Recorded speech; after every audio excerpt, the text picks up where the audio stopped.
ಸ್ನೇಹಿತರೆ, ಮಾಹಿತಿ ಮಿತ್ರ ಯೂಟ್ಯೂಬ್ ಚಾನಲ್ಗೆ ಸ್ವಾಗತ. LPG ಸಿಲಿಂಡರ್ ಸಬ್ಸಿಡಿ ಇನ್ನು ಮುಂದೆ 3 ತಿಂಗಳಿಗೆ ಒಂದೇ ಸಿಲಿಂಡರ್. ಕೇಂದ್ರ ಸರ್ಕಾರದ ಹೊಸ ನಿಯಮ. ಕೇಂದ್ರ ಸರ್ಕಾರ ಸಬ್ಸಿಡಿ ಸಿಲಿಂಡರ್ ಸಂಖ್ಯೆ ವಾರ್ಷಿಕ 9 ರಿಂದ 4ಕ್ಕೆ ಇಳಿಕೆ ಮಾಡಿದೆ. ಈ ಸಬ್ಸಿಡಿ ಕಡಿತದ ಕಾರಣ ಹಾಗೂ ಜನಸಾಮಾನ್ಯರ ಮೇಲೆ ಬೀಳುವ ಪರಿಣಾಮದ ಸಂಪೂರ್ಣ ಮಾಹಿತಿ ಇದೊಂದು ವಿಡಿಯೋದಲ್ಲಿ ಸಂಪೂರ್ಣವಾಗಿ ನೋಡ್ಕೊಂಬರೋಣ ಬನ್ನಿ. ದಿನೇ ದಿನೇ ಏರಿಕೆ ಆಗ್ತಿರುವ ಅಗತ್ಯ ವಸ್ತುಗಳ ಬೆಲೆಗಳಿಂದ ಕಂಗೆಟ್ಟಿರುವ ಸಾಮಾನ್ಯ ಜನತೆ ಕೇಂದ್ರ ಸರ್ಕಾರ ಮತ್ತೊಂದು ಶಾಕ್ ನೀಡಿದೆ. ಕಳೆದ 3 ತಿಂಗಳಲ್ಲಿ 2 ಬಾರಿ ಅಡುಗೆ ಅನಿಲ ಸಿಲಿಂಡರ್ ಬೆಲೆ ಏರಿಕೆ ಮಾಡಲಾಗಿತ್ತು.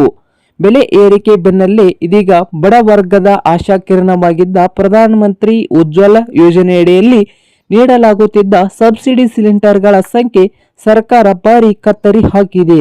ಹೊಸ ನಿಯಮಾವಳಿಯ ಪ್ರಕಾರ ಈ ಮೊದಲು ವಾರ್ಷಿಕ ನೀಡಲಾಗುತ್ತಿದ್ದ 9 ಸಬ್ಸಿಡಿ ಸಿಲಿಂಡರ್ಗಳ ಸಂಖ್ಯೆ ಇದೀಗ ಕೇವಲ 4ಕ್ಕೆ ಇಳಿಕೆ ಮಾಡಲಾಗಿದೆ. ಅಂದರೆ ಇನ್ನು ಮುಂದೆ ಉಜ್ವಲ ಫಲಾನುಭವಿಗಳಿಗೆ 3 ತಿಂಗಳಿಗೆ ಕೇವಲ ಒಂದೇ ಒಂದು ಸಿಲಿಂಡರ್ ಮಾತ್ರ ಸಬ್ಸಿಡಿ ದರದಲ್ಲಿ ಲಭ್ಯವಾಗುತ್ತದೆ. ಉಜ್ವಲ ಯೋಜನೆ ಹಿಂದಿನ ಉದ್ದೇಶ ಹಾಗೂ ಇಂದಿನ ಸ್ಥಿತಿ ನೋಡುವುದಾದರೆ, ಗ್ರಾಮೀಣ ಭಾಗದ ಮಹಿಳೆಯರು ಉರುವ ಒಲೆಯನ್ನು ಹೊಗೆಯಿಂದ ಮುಕ್ತಗೊಳಿಸಲು, ಅವರ ಶ್ವಾಸಕೋಶದ ಆರೋಗ್ಯ ಕಾಪಾಡಿಕೊಳ್ಳಲು ಸಮೃದ್ಧಿಶದಿಂದ 2016ರಲ್ಲಿ ಕೇಂದ್ರ ಸರ್ಕಾರ ಈ ಮಹತ್ವಾಕಾಂಕ್ಷಿ ಪ್ರಧಾನಮಂತ್ರಿ ಉಜ್ವಲ ಯೋಜನೆಯ ಚಾಲನೆ ನೀಡಿತ್ತು. ಇದರ ಜೊತೆಗೆ ಅರಣ್ಯ ನಾಶದಿಂದ ತಡೆಗಟ್ಟಲು ಗುರಿಯಾಗಿ ಹೊಂದಲಾಗಿತ್ತು. ಈ ಯೋಜನೆ ಆರಂಭದಲ್ಲಿ ಬಡ ಕುಟುಂಬಗಳಿಗೆ ಉಚಿತ ಗ್ಯಾಸ್ ಸಂಪರ್ಕ ನೀಡುವುದರ ಜೊತೆಗೆ ವರ್ಷಕ್ಕೆ 12 ಸಿಲಿಂಡರ್ಗಳು ತಿಂಗಳಿಗೆ 1ರಂತೆ ಸಬ್ಸಿಡಿ ದರದಲ್ಲಿ ಒದಗಿಸಲಾಗುತ್ತಿತ್ತು. ಆದರೆ ಕಾಲಕ್ರಮೇಣ ಈ ಸಬ್ಸಿಡಿ ಸೌಲಭ್ಯ ಕಡಿತಗೊಳ್ಳಲು ಬಂದಿದೆ. ಆರಂಭಿಕ ಹಂತ ವರ್ಷಕ್ಕೆ 12 ಸಿಲಿಂಡರ್, ಕಳೆದ ವರ್ಷ 9 ಸಿಲಿಂಡರ್ಗೆ ಇಳಿಕೆಯಾಗಿತ್ತು. ಪ್ರಸ್ತುತ ನಿಯಮಾವಳಿಯ ಪ್ರಕಾರ ವರ್ಷಕ್ಕೆ ಕೇವಲ 4 ಸಿಲಿಂಡರ್ಗಳಿಗೆ ಕಡಿತಗೊಂಡಿದೆ.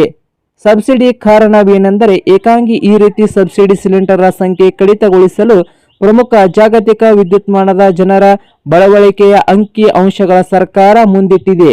ಕೇಂದ್ರ ಪೆಟ್ರೋಲಿಯಂ ಸಚಿವಾದಂಥ ಹೆಚ್ಚುವರಿ ಕಾರ್ಯದರ್ಶಿ ಪ್ರವೀಣ್ ಎಂ ಖಜಾನೆ ಅವರು ಬಗ್ಗೆ ಸ್ಪಷ್ಟನೆ ನೀಡಿದ್ದಾರೆ. ಪ್ರಸ್ತುತ ಪಶ್ಚಿಮ ಏಷ್ಯಾದಲ್ಲಿ ನಡೆಯುತ್ತಿರುವ ಬಿಕ್ಕಟ್ಟಿನ ಪರಿಣಾಮವಾಗಿ ಅಂತಾರಾಷ್ಟ್ರೀಯ ಮಾರುಕಟ್ಟೆಯಲ್ಲಿ ಕಚ್ಚಾ ತೈಲ ಬೆಲೆ ವಿಪರೀತ ಏರಿಕೆಯಾಗಿದ್ದರಿಂದ ಇದರ ಸರ್ಕಾರ ಬೊಕ್ಕಸದ ಮೇಲೆ ಹೆಚ್ಚಿನ ಆರ್ಥಿಕ ಹೊರೆ ಬೀಳುವಂತೆ ಮಾಡಿದೆ ಎಂದು ಅವರು ತಿಳಿಸಿದ್ದಾರೆ. ಇದು ಇಂದಿನ ಇದೊಂದು ಮಾಹಿತಿ ಆಗಿದೆ.